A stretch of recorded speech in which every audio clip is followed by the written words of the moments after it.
Right then, morning you plotsters, cropsters and allotmenteers. This is the first real planting for 2023. As you can see, biodiversity just loves it here. All the thistles, dandelions, weeds and nettles down the side of the allotment.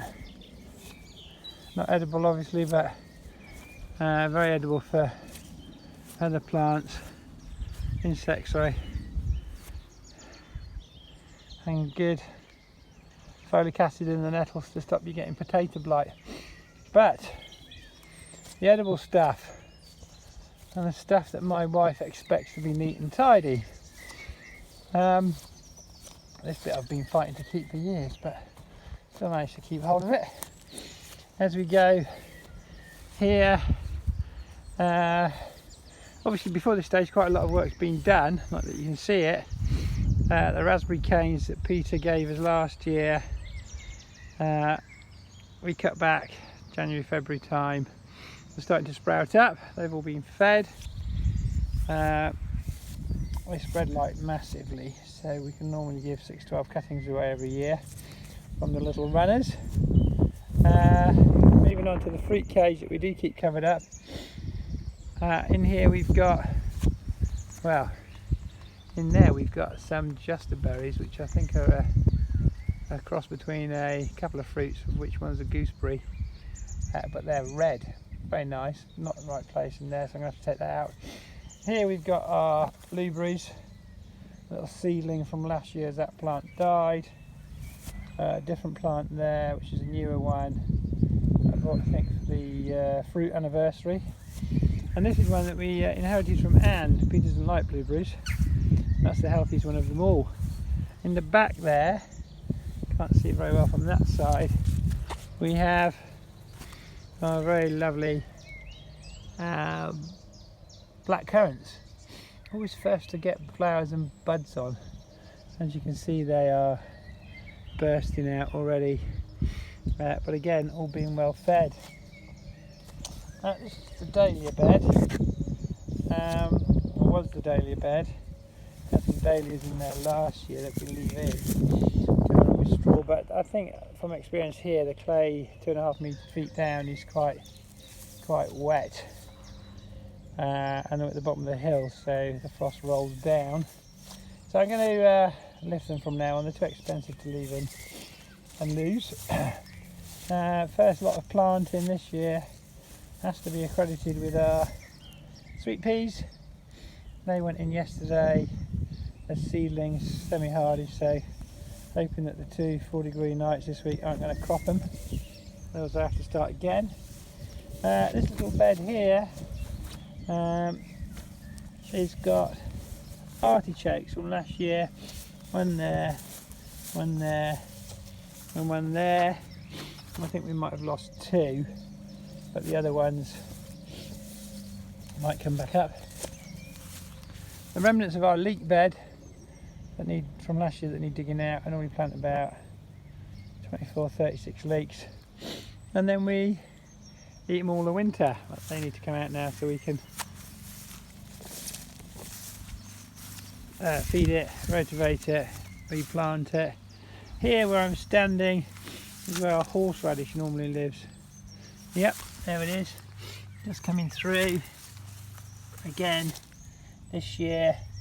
Nice little leaf, good old root, very hardy, never lose that. Managed to plant one from Waitrose. Now this little contraption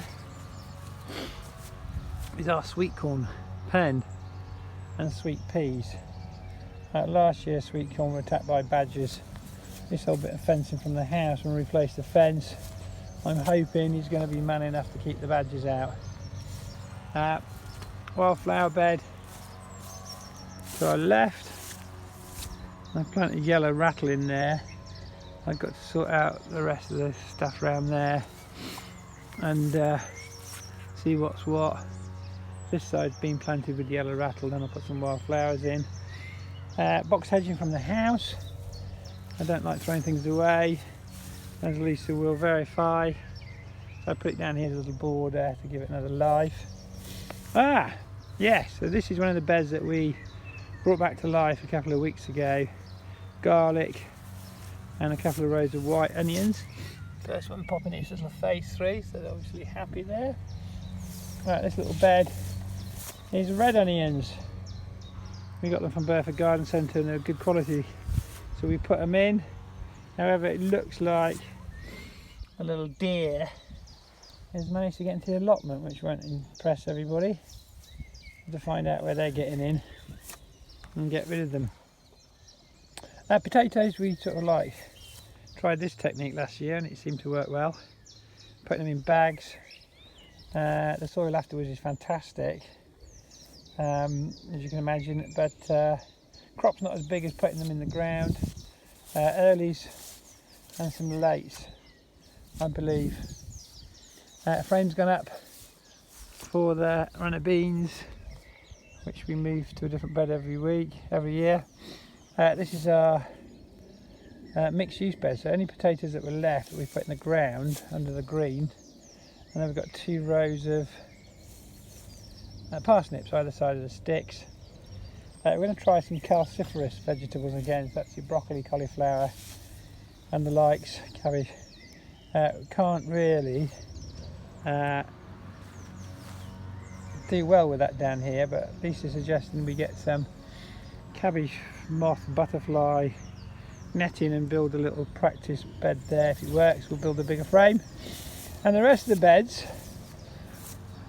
you might think, what's going on there?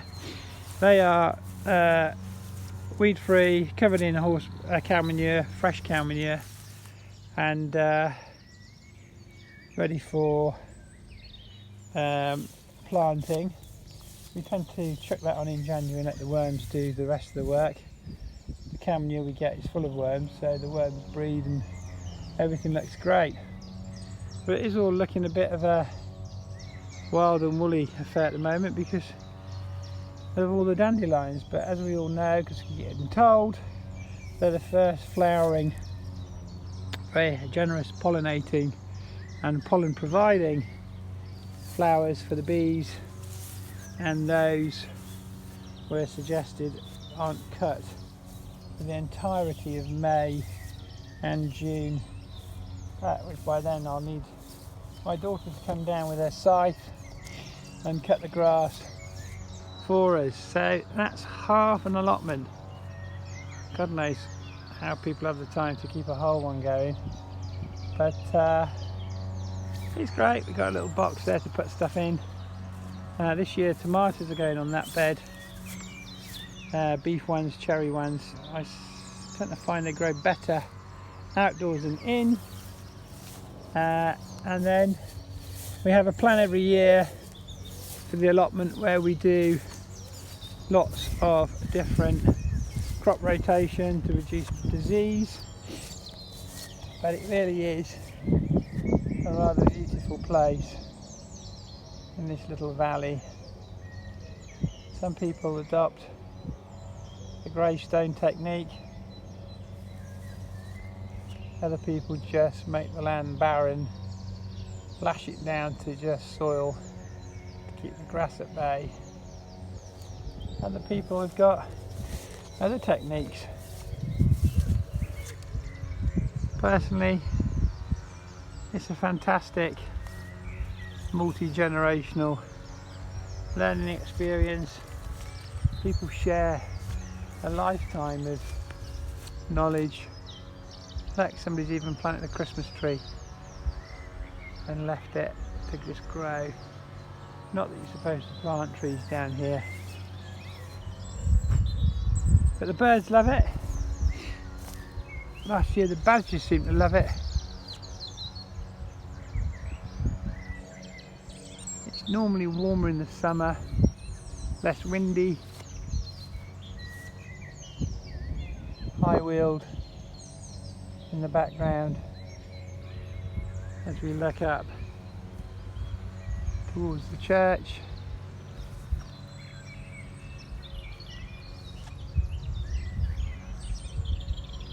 and the little village where we live and grow the majority of our food. We're sustainable for leeks, onions, courgettes, runner beans, carrots, not quite, but it's all organic, that's for sure, because we've not put any chemicals on the ground for 4 or 5 years.